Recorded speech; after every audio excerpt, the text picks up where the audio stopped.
हम सदा अपने भक्तों से कहता हूं कि कभी तुम बोली लेने आओ, इस प्रश्न के माध्यम से सारा जगत सुने। कभी धार्मिक बोली लेने आओ, शांति धारा करने आओ, कोई भी करने आओ, ये बात कभी मत सोचना कि हे भगवान आज कोई बोली बड़ी बनाने वाला कोई ना आवे, आज बड़ा आदमी कोई ना आवे जिससे मुझे बोली मिल जाए। ये सोचने से बोली मिल जाएगी, लेकिन बहुत बड़ा अंतराय कर्म का बंद होता है। निधत्त निकाचित अंतराय कर्म का बंद होता है। कभी स्वप्न में भी नहीं सोचो। अब महाराज जी फिर हमें बोली मिलेगी ही नहीं। आम से मतलब है कि गुठली से, बोली से मतलब है कि पुण्य के संचय से, पुण्य के संचय से। ये बोली सोच के आवे कि हे भगवान मेरी भावना है कि मैं शांति धारा की बोली लूं, मेरी भावना है कि मैं इंद्र बनूं, लेकिन भगवान आपकी जो महिमा है इतनी बढ़ाने वाली बोली आवे, इतना बढ़ाने वाला आवे कि चाहे भली मुझे मिले या ना मिले, लेकिन तेरी बोली जगत में अनमोल हो जाए। मैं तेरा अभिषेक अनमोल देखना चाहता हूं, मैं तेरी शांति धारा अनमोल देखना चाहता हूं। मैं ये सुनना चाहती हूं कि भेड़ा घाट का पंचकर्णा कितना अनमोल था कि लोगों ने यहाँ धन दौलत को गिन के नहीं अनगिनत करके दिया। मुझे इसी में खुशी है कि मेरे भगवान की शांति धारा, मेरे भगवान का पंचकर्णा इतना अनमोल, मेरे भगवान के पंचकल्याण का सौधर्म इतना अनमोल, मेरे भगवान की शांति धारा का कलश का अभिषेक का इतना अनमोल।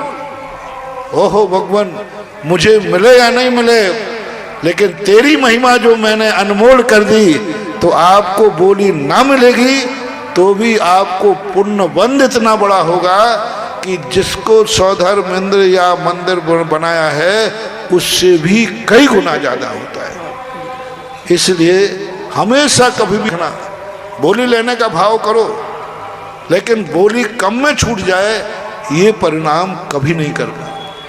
बोली कम में छूट जाए मुझे मिल जाए ये परिणाम नहीं करना, क्योंकि मिलने के बाद भी वो अंतराय कर्म को बंद करने वाली होती है। शास्त्रों में इसके उदाहरण आते। बहुत अच्छा एक उदाहरण है कि एक महाराजा था, एक महाराज थे, मुनि भक्त था वो। एक महाराज मासोपवासी थे, 1 मास का उपवास किया। राजा के मन में भाव आया कि पारना तो मेरे यहाँ, ये तो भाव सब कर सकते हैं कि नहीं कर सकते, लेकिन महाराज का कोई भरोसा नहीं, कहीं भी चले जाएं। तो राजा था, उसने कोई भी चौका नहीं लगाएगा, जो चौका लगाएगा वो राजद्रोही माना जाएगा।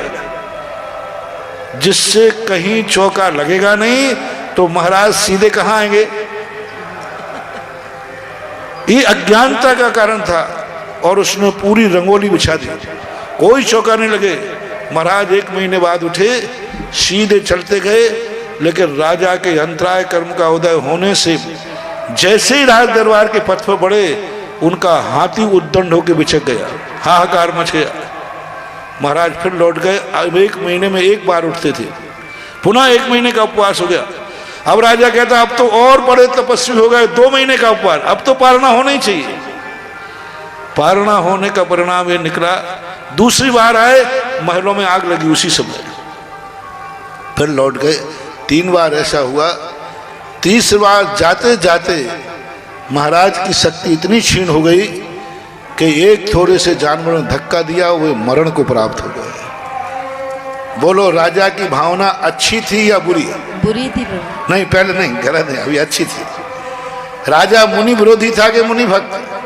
मुनि भक्त। भावना भी अच्छी। कौन भावना नहीं करता कि महाराज की पालना हो, लेकिन खतरनाक क्या था, दूसरा कोई चौका नहीं लगावे जिससे मेरे यहाँ ही हो।